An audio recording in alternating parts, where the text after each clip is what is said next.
കിടക്കുന്നില്ലേ നീ? അരച്ചു വെച്ച പാതിമാവിലേക്ക് നോക്കി. ഇതൂടെ കഴിഞ്ഞിട്ട്. ഒന്ന് മൂളിയിട്ട് പോയവനെ അവൾ നിശ്വാസത്തോടെ നോക്കി നിന്നു. എന്തിനാണ് അന്വേഷിക്കുന്നതെന്നറിയാം. അതിനെല്ലാം കുറച്ച് നാളായിട്ട് തന്നെ അന്വേഷിക്കാറേയില്ല. വേഗം മാവടച്ചു വെച്ചു, പാത്രങ്ങൾ കഴുകി വെച്ചു, അടുക്കള ചെറുതായി ഒന്ന് തുടച്ചിട്ടു. അല്ലെങ്കിൽ നാളേക്ക് പാടാവും. ഒന്ന് ഫ്രഷ് ആവാനായി പോകാനൊരു മടി. ആർക്കും അരികിലേക്ക് പോകും പോലെ.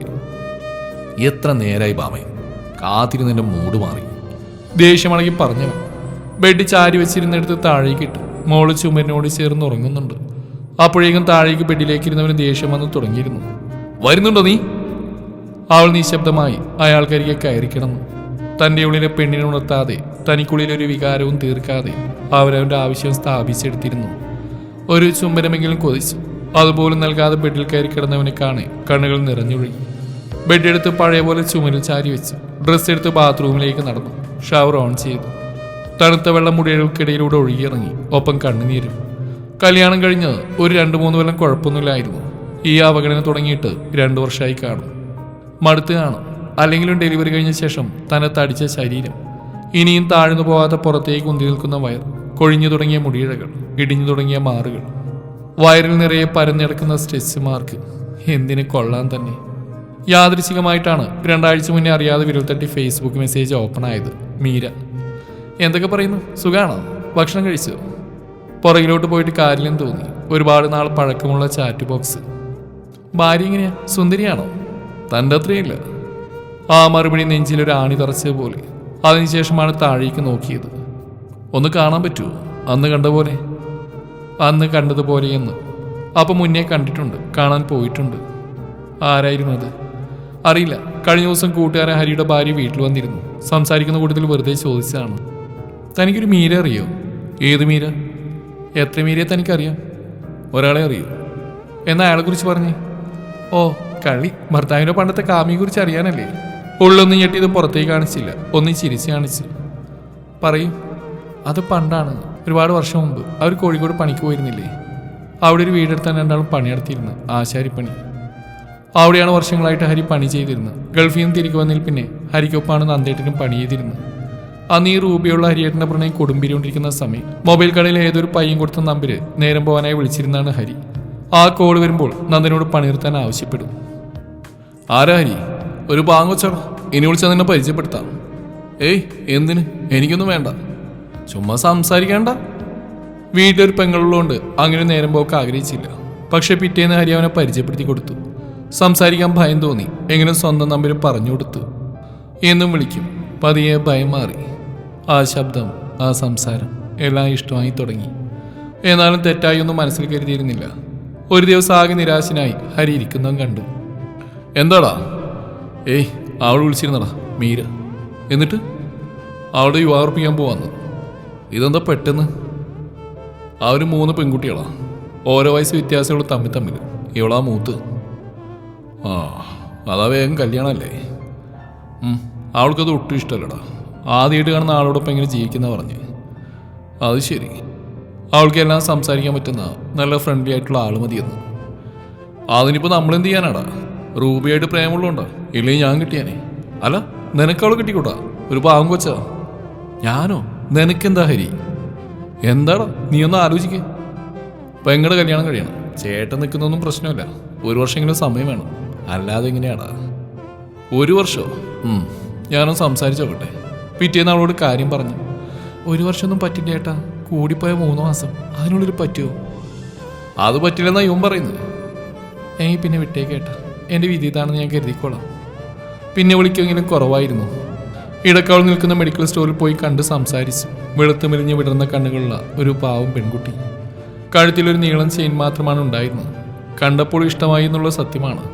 പക്ഷേ പറയാനുള്ള ധൈര്യം വന്നില്ല. 1 വർഷം കാത്തിരുന്നെങ്കിൽ വെട്ടുകളിലായിരുന്നു എന്ന് തോന്നി. അതിനിടയിൽ ഹരിയുടെ പ്രണയം എല്ലാവരും അറിഞ്ഞു. റൂബിയെ കൂട്ടി രജിസ്റ്റർ ചെയ്ത് കോഴിക്കോട് വീട്ടിൽ വന്നു. ഇതിനൊക്കെ ഇടയിൽ മീരയെ മറന്നുപോയെന്നാണ് സത്യം. നാട്ടിലെ കോലാഹലം കെട്ടണഞ്ഞു. പണി നിർത്തി നാട്ടിലേക്ക് തിരികെ പോരാൻ നേരമാണ് മീരയോട് യാത്ര പറയാൻ തോന്നിയത്. 3 പേരും കൂടെ അവളുടെ വീട്ടിലെത്തി. അവരെ കണ്ടപാടെ മീര ഓടി വന്ന് നന്ദൻ്റെ അരികിൽ നിന്നു. അച്ഛനും അമ്മയും അനിയത്തിമാരൊക്കെ ഉണ്ട്. എന്നിട്ട് അവൻ്റെ അടുത്ത് നിന്ന് മാറാൻ അവൾ തയ്യാറായില്ല. വിവാഹത്തിന് വരാൻ പറ്റില്ല, നാട്ടിൽ പോവാ. ഇവിടുത്തെ പണി നിർത്തി. അവളൊന്ന് മൂളി. കണ്ണുകൾ നിറഞ്ഞു. അത് കണ്ട മാത്രമേ ഉള്ളൂന്ന് കൊതിച്ചു. ഞാൻ വരാം, ഒരു 3 മാസമെങ്കിലും കാത്തിരിക്കും, ആർക്കും കൊടുക്കാതെ കൊണ്ടുപോയിക്കോളാം ഞാനെന്നൊക്കെ പറയാൻ നാക്ക് ധരിച്ചു. അവളത് പ്രതീക്ഷിച്ചു എന്ന് തോന്നി. പക്ഷെ പുറത്തേക്ക് പറയാനുള്ള ധൈര്യം വന്നില്ല. നീറുന്ന മനസ്സോടെ അവിടെ നിന്ന് നാട്ടിലേക്ക്. പിന്നെ പതിയെ മീര വിളി നിർത്തി. വിവാഹമാണെന്ന് പറഞ്ഞ് നമ്മൾ ഡിലീറ്റ് ചെയ്തു. പിന്നെ അതങ്ങനെ വിട്ടു. റൂബി പറഞ്ഞ കഥ അങ്ങനെ മനസ്സിൽ കിടന്നേറി. അപ്പൊ അതായിരുന്നു കാരണം. അവൾ തലതോർത്തി. തണുത്ത് വിറക്കുന്നുണ്ട്. വേഗം ചുരിദാറെടുത്ത് ഇട്ടു. നീ എന്തെടുക്കായിരുന്നു അതിൻ്റെ ഉള്ളിൽ? അവൾ മിണ്ടിയില്ല.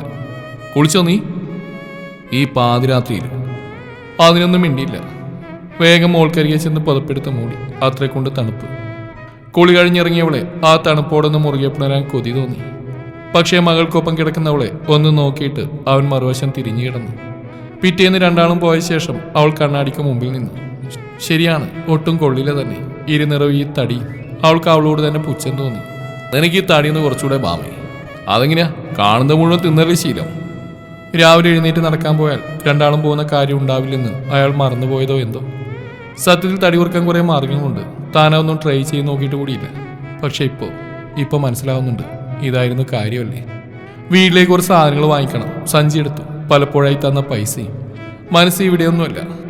എന്നും പോകുമ്പോൾ പോവാ എന്നാണ് പറയാറുള്ളത്. ഇന്ന് അതും വേണ്ടെന്ന് വെച്ച്. അല്ലെങ്കിൽ ഇപ്പോൾ അവിടെ അത്രയും വരുമോ താൻ? അതുപോലെ ആവാനല്ലേ ഈ കണ്ട കാര്യങ്ങളൊക്കെ പറയുന്നെന്ന് ഇപ്പോഴല്ലേ മനസ്സിലായത്. പല്ലിന് ചെറിയൊരു പൊങ്ങലുണ്ടെന്നേ ഉള്ളൂ. എനിക്കിതൊരു കമ്പിടിക്കായിരുന്നില്ലേ? എന്തിനാണെന്ന് ഇപ്പോൾ തനിക്കറിയാം. ഓരോന്ന് ആലോചിച്ച് മുന്നിലെ വണ്ടി കണ്ടില്ല. ഒന്ന് ഭയന്നു പോയി. അങ്ങനെ നിന്നു. കയ്യിലെ സഞ്ചിയും സാധനങ്ങളും താഴേക്ക് ചിതറി വീണു. റോഡിൽ പരന്നൊഴുകിയ ചുവപ്പ്. അതിന് സ്കൂളിൽ നിന്ന് വന്നിട്ട് കുറച്ചായി. അമ്മയുടെ പോയി? 1ാം ക്ലാസ്സുകാരിയാണ്. അമ്മയെ കണ്ടില്ലെങ്കിൽ അപ്പുറത്തെ വീട്ടിലെ രശ്മി ചേച്ചിയോട് ചോദിക്കണം കേട്ടോ എന്ന് പറഞ്ഞെന്ന് ഓർമ്മ വന്നപ്പോൾ അവൾ അങ്ങോട്ട് പോയി. അമ്മ മാർക്കറ്റിൽ പോയിട്ട് വന്നില്ല ഇതുവരെ? അച്ഛനെ വിളിച്ചു തരാം. അവർ നന്ദന്റെ നമ്പർ ഡയൽ ചെയ്ത് അവൾക്ക് നേരെ നീട്ടി. കൂൾ കഫേക്കുള്ളിൽ വട്ടമേശയ്ക്ക് ഇരുവശം ഇരുന്ന് അവർ എന്തോ ഇവളെ കാണാൻ വരികയാണെന്ന് ബാമയോട് പറയാതെ വന്നുകൊണ്ട് ഉള്ളിലൊരു നീറ്റിലുണ്ട്. എന്താണ് മീരക്ക് പറയാനുള്ളത്? ഒന്നുമില്ല നന്ദ, കാണാൻ തോന്നി, അത്രയേ ഉള്ളൂ. ഒരിക്കൽ നീ വിളിച്ചപ്പോൾ ഞാൻ വന്നു. അത് നിന്നെ കാണാൻ തന്നെയാ. പക്ഷെ ഇപ്പോൾ വന്ന് ഇനി നീ എന്നെ കാണാൻ വരുന്നെന്ന് പറയാനാ. നന്ദ, ഞാൻ നിന്നോടുള്ള സംസാരം ആരംഭിച്ച മുതൽ അവളുടെ മുഖത്തേക്ക് നോക്കി എനിക്ക് കഴിഞ്ഞിട്ടില്ല. എനിക്കെൻ്റെ ബാമയെ ഒത്തിരി ഇഷ്ടമാണ്. ദയവ് ഇത് ഞങ്ങളുടെ ലൈഫിലേക്ക് കയറി വരരുത് പ്ലീസ്. അപ്പോഴേക്കും അവൻ്റെ ഫോൺ അടിച്ചു. അവളുടെ അച്ഛൻ്റെ നമ്പരാണ്. ഹലോ, എന്താ വെച്ചാ? നന്ദനെ അറിഞ്ഞിട്ടില്ലാന്ന് തോന്നി, അതാ വിളിച്ച്. എന്താ വെച്ചാ? മോൾക്കൊരു ആക്സിഡന്റ്. ചെറുതാ, കുഴപ്പമൊന്നുമില്ല. നെറ്റിയിൽ 2 സ്റ്റിച്ച് ഉണ്ട്. പിന്നെ വലം കയ്യിലൊരു സ്ക്രാച്ചും, കാലിൽ അല്പം ചതവും. അവനറിയാതെ എഴുന്നേറ്റ് പോയി. ഏത് ഹോസ്പിറ്റലാ? ഇവിടെ MA ഹോസ്പിറ്റലിൽ. താൻ വരുന്നു. അവൻ ഫോൺ കട്ട് ചെയ്ത് മീരയെ നോക്കി. ഇതാണ് നമ്മുടെ അവസാനത്തെ മീറ്റിംഗ്, ഇനി എന്നെ വിളിക്കരുത്. മറുപടി കേൾക്കും മുമ്പേ അവൻ ഇറങ്ങി. മോള് വന്നിട്ടുണ്ടാവും, തനിച്ചാവും. കിട്ടുന്നില്ല അമ്മായി. സാരല്ല. അപ്പോഴേക്കും പുറത്തൊരു ബൈക്ക് വന്നു. ദേ അച്ഛൻ വന്നു. അവൾ ഓടി വന്നു. ബാമയോടെ പോയതാ രശ്മി? മാർക്കറ്റിൽ പോവാണെന്ന് പറഞ്ഞിറങ്ങിയതാ. എപ്പോ? രാവിലെ. എന്നിട്ട് ഇത്ര നേരം? അവന് ദേഷ്യവും സങ്കടമൊക്കെ തോന്നി. ഈ സമയം അത്രയും തന്നെ അറിയിക്കാതിരുന്നേന്. പുറത്തേക്ക് കാണിച്ചില്ല. മോളെയും കൊണ്ട് ഹോസ്പിറ്റലിലേക്ക് ചെന്നു. അന്വേഷിച്ചപ്പോൾ ഒബ്സർവേഷൻ മുറിയിലാണെന്ന് അറിഞ്ഞു. അക്ഷമയോടെ ഡോറിൽ തട്ടി കാത്തു നിന്നു. ആ, മോൻ വന്നോ? അവളിവിടെ? മയക്കത്തില്ല. വഴക്ക് പറയാൻ വന്നതായിരുന്നു. എങ്കിലും ആ കിടപ്പ് തെല്ലെന്ന് വിളിച്ച്. നെറ്റിലൊരു കെട്ടുണ്ട്. വലം കയ്യിൽ പ്ലാസ്റ്റർ ഇട്ടിട്ടുണ്ട്. വേറെ കുഴപ്പമൊന്നുമില്ല മോനെ. അവളിവിടെ കൊണ്ടുവന്നപ്പോൾ തന്നെ ആരെയോ ഫോണിൽ നിന്ന് വിളിച്ചിരുന്നു മോള്. തന്നെ വിളിച്ചില്ല. അതെന്തേ? നമ്പർ മറന്നുപോയോ? അതോ അറിയാഞ്ഞിട്ടല്ല മാറ്റങ്ങൾ? തന്നോട് മര്യാദക്കൊന്നും മിണ്ടാൻ പോലും ഇപ്പോൾ നിൽക്കാറില്ല. കാരണം അറിയില്ല. 2 മണിക്കൂറോടെ കഴിഞ്ഞാൽ പോവാന്നാ പറഞ്ഞു. അച്ഛനോ? പുറത്തുണ്ടായിരുന്നു, കണ്ടില്ലേ? അപ്പോഴേക്കും അയാൾ അകത്തേക്ക് കയറി വന്നു. ആ, നന്ദൻ വന്നോ? അവരൊന്ന് ചിരിച്ച് കാണിച്ചു. മോൻ അറിഞ്ഞിട്ടില്ലാന്ന് തോന്നി, അതാ വിളിച്ച ഞാൻ. നന്നായി. അല്ലെങ്കിൽ ഡിസ്ചാർജ് വാങ്ങി പോയാൽ അറിയില്ലായിരുന്നു. അയാൾ കയ്യിലുണ്ടായിരുന്നൊരു പുതിയ അമ്മയ്ക്ക് നേരെ നീട്ടി. എത്ര കിട്ടി? ആവശ്യത്തിനുണ്ട്. അവരത് അവൾക്ക് കിടക്കുന്ന ബെഡിനടിയിൽ വെച്ച്. മോള് വല്ലതും കഴിച്ചോ? ഇല്ലമ്മേ, നിങ്ങൾ 3 ആളും പോയി ചായ കുടിച്ചോ? മോൾക്ക് ഇന്നലെ വാങ്ങിക്കൊടുത്തോ? അവൻ പൈസ എടുക്കാൻ പോക്കറ്റിൽ കൈയിടുന്നുണ്ട്. പൈസ വേണ്ട മോനെ, എൻ്റെ കയ്യിലുണ്ട്. വാടി, അവൾ ഉണരാനായിട്ടുണ്ട്. മോനൊന്ന് നോക്കണേ. അവർ പോയി എന്ന് ഉറപ്പായ നിമിഷം അവൾക്ക് അരികെ വന്നിരുന്നവൻ. ആക്സിഡന്റ് എന്ന് പറഞ്ഞ നിമിഷം ഹൃദയം നിലച്ചു എന്ന് തോന്നിപ്പോയി. എന്തുപറ്റി തൻ്റെ ബാമയ്ക്ക്? താൻ കാരണമാണ്. എങ്കിലെന്തിന്? വേദനിപ്പിച്ചോ താൻ? ഉണ്ടാവും. അതിലേക്ക് കുറച്ച് നാളായിട്ട് ഒഴിഞ്ഞു മാറുന്നു. ഒന്നടുത്തിരിക്കാനും പഴയ പോലെ സംസാരിക്കാനും ഒത്തിരി കൊതിക്കുന്നുണ്ട്. പക്ഷേ കഴിയുന്നില്ല. മീര അവൾ എന്തിനാണ് വീണ്ടും എൻ്റെ ലൈഫിൽ വന്ന്? അവളെ കണ്ട മാത്രത്തിൽ പഴയ പ്രണയം തലപൊക്കി നോക്കിയിരുന്നു എന്നത് സത്യമാണ്. ഒരു നിമിഷം ഭാമയെ മറന്ന് ആ മെസ്സേജ് മുങ്ങിയിരുന്ന മനസ്സ് മുഴുവൻ. പക്ഷെ അന്ന് കാണണമെന്ന് പറഞ്ഞെന്ന നിമിഷം ഒരിക്കലെങ്കിലും നന്ദനെ മാത്രം ആവണമെന്ന് അവൾ ആവശ്യപ്പെട്ട അന്ന് ഇല്ല. തെളിമയോടെ മിഴിവോടെ മനസ്സിൽ തെളിഞ്ഞു വന്നൊരു മുഖമുണ്ട് എൻ്റെ ഭാമ. ഈ കാണാമെന്ന് പോലും സഹിക്കില്ല അവൾ. അവളെ ചതിച്ച് തനിക്കൊരു സന്തോഷം വേണ്ട. പറ്റില്ലെന്ന് തീർത്തു പറയാൻ അധിക നേരമൊന്നും വേണ്ടി വന്നില്ല. പക്ഷെ അതിനുശേഷം ഭാമയൊന്ന് കെട്ടിപ്പിടിക്കാനോ ആ മുഖത്തേക്ക് നോക്കാനോ തനിക്ക് കഴിഞ്ഞിട്ടില്ല. അവളിതെങ്ങാനും അറിയുന്ന നിമിഷം എങ്ങനെ അതിജീവിക്കുമെന്ന് ആലോചിച്ചിട്ട് പോലുമില്ല. പക്ഷെ ഒന്നറിയാം, അവളില്ലാതെ തനിക്ക് പറ്റില്ലെന്ന്. നെറ്റിയിൽ പതിയെ ചുണ്ടുകൾ അമർത്തി കണ്ണുകൾ തുറക്കാൻ ശ്രമിക്കുന്നുണ്ട്. പതിയെ, വളരെ പതിയെ തുറന്ന മിഴികൾ ഒന്ന് വട്ടം ചുറ്റി അവനിൽ വന്ന് നിന്നു. നന്ദേട്ടൻ എപ്പോൾ വന്നു ആവോ? വിളിച്ചില്ല. മനഃപൂർവ്വം വിളിക്കാൻ തോന്നിയില്ല. അതാ അമ്മയെ വിളിച്ച്. കയ്യിലുണ്ടായിരുന്ന വള പണയം വെക്കുകയോ വിൽക്കുകയോ എന്തെങ്കിലും ചെയ്യാൻ പറഞ്ഞു. വാശിയായിരുന്നു. ഇനി അയാൾ കൊണ്ട് തനിക്ക് വേണ്ടി ഒരു പൈസയും ചെലവാക്കിക്കില്ല എന്ന്. ഒന്ന് എണീക്കാൻ തോന്നി. പറഞ്ഞില്ല. ആ കൈകൾ കൊണ്ട് തന്നെ തൊടേണ്ട. എൻ്റെ നമ്പർ ഓർമ്മയില്ല ഭാമയ്ക്ക്? മറന്നുപോയി. ഒറ്റ വാക്കിൽ മറുപടി ഒതുക്കി. മറന്നുപോയല്ലേ? നന്നായി. അവൻ്റെ മനസ്സിൽ കൃത്യമായത് കൊണ്ട് കയ്യിൽ തൊടാനാഞ്ഞ നിമിഷം കൈയൊന്ന് പിന്നിലേക്ക് വലിച്ചു മാറ്റിയവൾ. എന്താ നിന്റെ പ്രശ്നം? കുറച്ചായല്ലോ. എനിക്ക് മനസ്സിലാവുന്നില്ലെന്ന് വിചാരിക്കരുത് നീ. ദേഷ്യപ്പെടുതെന്ന് കരുതിയിട്ടും കഴിഞ്ഞില്ല. അവൻ നെറ്റിയിലൊന്ന് വിരലോടിച്ചു. എന്തോ കൂടെ പറയാമെന്നതായിരുന്നു. അച്ഛാ, ആ വിളിയിലെല്ലാം നിർത്തി. ആ അമ്മ എണീറ്റോ? അവൾ അമ്മക്കരികിൽ വന്ന് നിന്നു. എൻ്റെ മോൾ അമ്മയെ കാണാൻ വിഷമിച്ചോ? ഒത്തിരി. പേടിച്ചോ? സാരില്ല, പോട്ടെ, പേടിക്കണ്ട കേട്ടോ. മോളെണീറ്റാ പറയാൻ പറഞ്ഞിട്ടുണ്ട്. ഞാൻ പറയാം. നന്ദൻ എണീറ്റ് പുറത്തേക്ക് നടന്നു. അല്പം കഴിഞ്ഞൊരു ഡോക്ടർ കൂടെ വന്നു. ഇപ്പം എങ്ങനെയുണ്ട് ഭാമയ്ക്ക്? കുഴപ്പമൊന്നുമില്ല ഡോക്ടർ. എന്തെങ്കിലും പ്രശ്നം തോന്നിയാൽ വരണം ഡോക്ടർ. എന്നാൽ ഡിസ്ചാർജ് ചെയ്യാം. ഡോക്ടർ ഒന്ന് ചിരിച്ചിട്ട് തിരികെ നടന്നു. വേറൊരു സിസ്റ്റർ വന്ന് ബില്ല് എന്നിട്ട് പോയി. അവൾ അച്ഛനെ നോക്കി. ഞാൻ പോയി ബില്ലടിച്ച് വരാം. വേണ്ട എന്താ, തന്നേക്കൂ. അല്പം ബലമായി തന്നെ പിടിച്ചു വാങ്ങി അടക്കാൻ നടന്നു. ഒഴിവാക്കുകയാണ് എല്ലാത്തിൽ നിന്നും. അവഗണിക്കപ്പെടുമ്പോൾ മാത്രമാണ് തനിക്കത് തിരിച്ചറിയാനാവുന്നുള്ളൂ. പിന്നെ ഒന്നുകൂടെ നോക്കിയവൻ. ഞാൻ പോയി കാർ വിളിച്ചിട്ട് വരാം. ആ ചെല്ലു മോനെ. അവൻ പോയ ഉടനെ അവൾ അമ്മയെ പിടിച്ചു. നമ്മുടെ വീട്ടിൽ പോയാൽ മതി അമ്മേ. അവൻ സമ്മതിക്കുക മോളെ? സമ്മതം എനിക്ക് വേണ്ട. അമ്മ പറഞ്ഞാൽ കേൾക്കും. നീ അവൻ തമ്മിൽ വലിയ വഴക്ക് വല്ലതും ആണോ? അല്ലമ്മേ, ചെറിയൊരു പിണക്കം. ശരി. അവിടുന്ന് ഇറങ്ങി അവൾക്ക് നടക്കാൻ അല്പം ബുദ്ധിമുട്ട് തോന്നി. പിടിക്കാനാഞ്ഞ നന്ദനെ അവൾ തൊട്ടില്ല. ചെറുതായി ദേഷ്യം വന്നു തുടങ്ങി. അവൻ പുറത്തേക്ക് നടന്നു. തിരികെ വന്ന് വീൽ ചെയർ കൊണ്ടാണ്. അവൾ പതിയെ അതിലേക്കിരുന്നു. അവൻ തന്നെയാണ് അതിൽ നിന്ന് കാറിലേക്ക് കയറ്റിയത്. വേണ്ടെന്ന് പറയണമെന്നുണ്ടായിരുന്നു. അവൻ ബൈക്കെടുത്ത് കാറിൻ്റെ പുറകെ വിട്ടപ്പോഴാണ് അത് അവളുടെ വീട്ടിലേക്കാണെന്ന് മനസ്സിലായത്. മനഃപൂർവ്വം വരാത്താണെന്ന് ഇങ്ങോട്ട് അറിയാം. അമ്മയ്ക്ക് പറ്റുമോ തനിച്ച് നോക്കാൻ? എനിക്കത്ര കുഴപ്പമൊന്നുമില്ല. മറുപടി കേട്ട് കയ്യൊന്നാക്കും തരിക്കുന്നുണ്ട്. ഞാൻ ഇറങ്ങിയെന്നാ. മോള് ഇവിടെ നിന്നോട്ടെ. മാമ വരുമ്പോൾ തിരികെ അയക്കാം. ഒന്ന് മോളിയിട്ട് തിരികെ നടന്നു. രാത്രി അവൻ ഉറങ്ങാൻ കഴിഞ്ഞില്ല. അവളും മോളും ഇല്ലാതെ എങ്ങനെ തനിച്ച്? എന്നോട് ക്ഷമിക്കൂ മാമേ. നിന്നെ മറന്ന് അരുതാത്തൊന്നും ഞാൻ ചെയ്തില്ല. എനിക്ക് ഇഷ്ടമാണടി നിന്നെ ഒത്തിരി.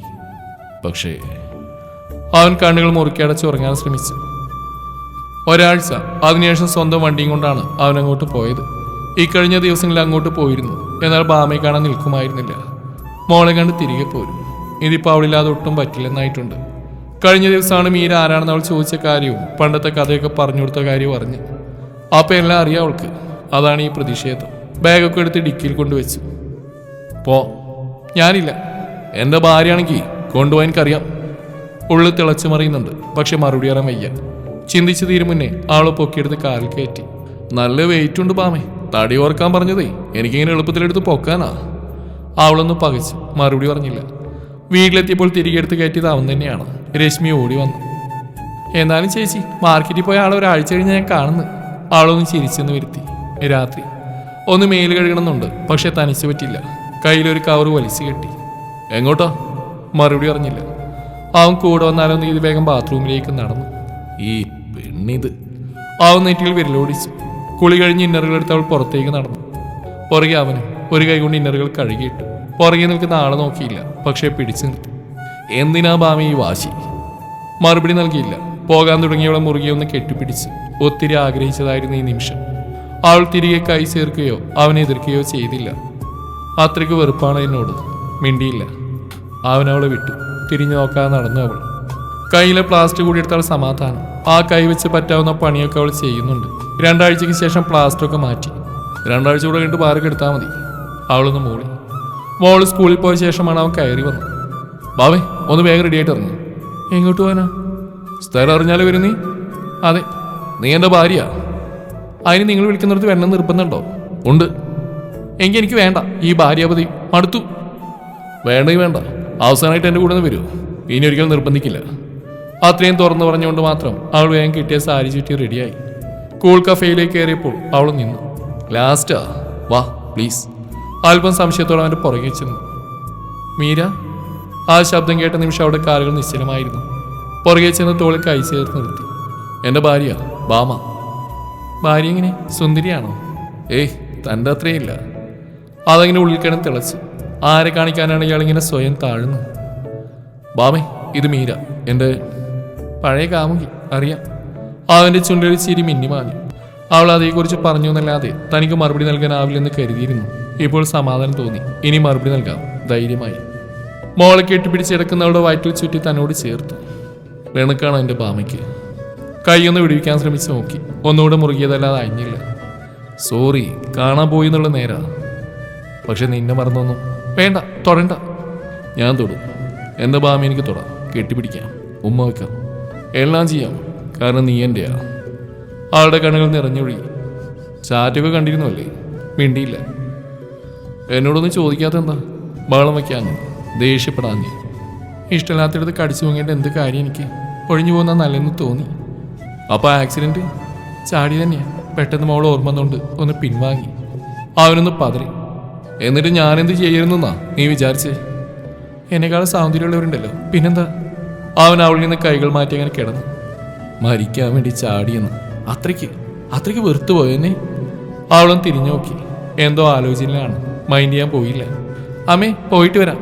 അവൾ ഓട്ടോറിക്ഷ കയറ്റി വിട്ടു. വണ്ടിയിൽ കയറി ഇരിക്കുന്നവനെ കണ്ടു. മിണ്ടാൻ പോയില്ല. കൈ പിടിച്ചു നിർത്തി. നിന്റെ മുഖത്ത് നോക്കാനുള്ള ധൈര്യമില്ലായിരുന്നു, അത് അവഗണിച്ചു വിട്ടു. അതല്ലാതെ ഇഷ്ടമില്ലായിട്ടല്ലടി, എൻ്റെ ജീവനല്ലേ നീ. ആ കൈ തട്ടി മാറ്റി അകത്തേക്ക് കയറി. എന്തോ ഒരു നെഞ്ചിരിപ്പ്, അരുതാത്ത എന്തോ സംഭവിച്ച പോലെ. അച്ഛനെ കണ്ടപ്പോൾ അത് പൂർണ്ണമായും തോന്നി. എന്താ അച്ഛാ പതിവില്ലാതെ? ഏയ്, നമുക്ക് മെഡിക്കൽ കോളേജ് വരെ ഒന്ന് പോകണം. എന്തിനാ അച്ഛാ? അതൊന്നുമില്ല, നന്ദൻ്റെ വണ്ടി ഒന്ന് ആക്സിഡൻ്റ് ആയിരുന്നു. ബാക്കിയൊന്നും കേട്ടില്ല. അപ്പോഴേക്കും ബോധം മറഞ്ഞു വീണു. മുഖത്ത് ശക്തിയായി വെള്ളം വീഴുന്ന പോലെ തോന്നിയിട്ടാണ് എണീറ്റത്. അച്ഛൻ പാവം കരഞ്ഞു വിളിച്ചിരുന്നു. വെള്ളം തെളിച്ചതാണ്. ഈ സമയത്ത് ഇങ്ങനെ തളരാതെ വാ മോളെ, അച്ഛന് നിന്നെ താങ്ങില്ല. അവൾ വേഗം എഴുന്നേറ്റു. നിറഞ്ഞ കണ്ണുകൾ തുടച്ചുകൊണ്ടിരുന്നു. വേഗം വീട് കൂട്ടി ഇറങ്ങി. അതിനു മുന്നേ ഭഗവാന്റെ നേർക്ക് കണ്ണുകളും നിടഞ്ഞു. നിന്നെ മറന്നൊന്നും ചെയ്തിട്ടില്ല, സത്യം. നിന്റെ മുഖത്ത് നോക്കാനുള്ള ധൈര്യമില്ലായിരുന്നു, അത് അവഗണിച്ചു വിട്ട്. അല്ലാതെ ഇഷ്ടമില്ലായിട്ടല്ല, ജീവനാ നീ. അറിഞ്ഞുകൊണ്ട് ഞാനൊരു തെറ്റും ചെയ്തിട്ടില്ല. ആപത്തൊന്നും ഇല്ലാത്തരണേ ഭഗവാനെ. ഞാൻ സ്നേഹിച്ചോളാം, പഴയ പോലെ, അതിനേക്കാൾ കൂടുതൽ. മേഡം, ഇവിടെ ആക്സിഡൻ്റ് ആയി കൊണ്ടുവന്ന്. ആ, ബൈക്ക് ആക്സിഡൻ്റ് അല്ലേ? അതെ മേഡം. അയാൾ അഡ്മിറ്റാണ്. കൂടെ ഉണ്ടായിരുന്ന ലേഡി അപ്പോൾ തന്നെ മരിച്ചു. അവളൊന്ന് ഞെട്ടി, താലിയിൽ മുറുകെ പിടിച്ചു. ഭഗവാനെ. ബാമേ. ആ ശബ്ദം കേട്ടവൾ തിരിഞ്ഞു നോക്കി. നന്ദേട്ടാ. ഓടി വന്ന ആ നെഞ്ചോട് ചേരുമ്പോൾ ആശുപത്രിയാണെന്ന് മറന്നുപോയിരുന്നവൾ. വണ്ടി കൊണ്ടുപോയത് ഹരിയാണ്. കൂടെ ഉണ്ടായിരുന്ന ലേഡി റൂബിയാണോ? അവനല്ലെന്ന് തലയാട്ടി. പിന്നെ മീര. ഒന്ന് ഞെട്ടിയെങ്കിലും അവൻ്റെ നെഞ്ചിലേക്ക് വീണ്ടും മുഖമമർത്തി. ദിവസങ്ങൾക്ക് ശേഷം ഒരു സംഗമം അവളിലെ പെണ്ണിനെ ഉണർത്തിക്കൊണ്ട് തന്നെ അവളെ സ്വന്തമാക്കി. ഒരേ സമയം സ്വന്തമായ സുവർണ നിമിഷങ്ങളിൽ അവൻ അവൾ ഒന്നുകൂടെ പുണർന്നിരുന്നു. ശേഷം അവൻ്റെ നെഞ്ചോട് ചേർന്ന് അങ്ങനെ കിടന്നു. അന്ന് പേടിച്ചു ഒത്തിരി. എൻ്റെ ബാമയെ അങ്ങനെ വിട്ടു പോവുക ഞാൻ. ദേഷ്യമാണ് എന്നോട്? ഇല്ലല്ലോ, ഇഷ്ടം മാത്രം. ഒരു കുഞ്ഞിനെ കൂടെ വേണ്ട നമ്മുടെ മോൾക്ക്. അവളൽപ്പം പതർച്ചയോടെ അവനെ നോക്കി. സത്യാണോ? ഇഷ്ടാണോ? എന്തേ നോക്കുന്നേ? ഒന്നുമില്ലെന്ന് മോളി. എനിക്കിഷ്ടം എൻ്റെ ബാമയെ. മറ്റാരെ കാണും, മറ്റെന്തിനെ കാണും? ആ കണ്ണുകളിൽ അപ്പോൾ പ്രണയം മാത്രമേ ഉണ്ടായിരുന്നുള്ളൂ.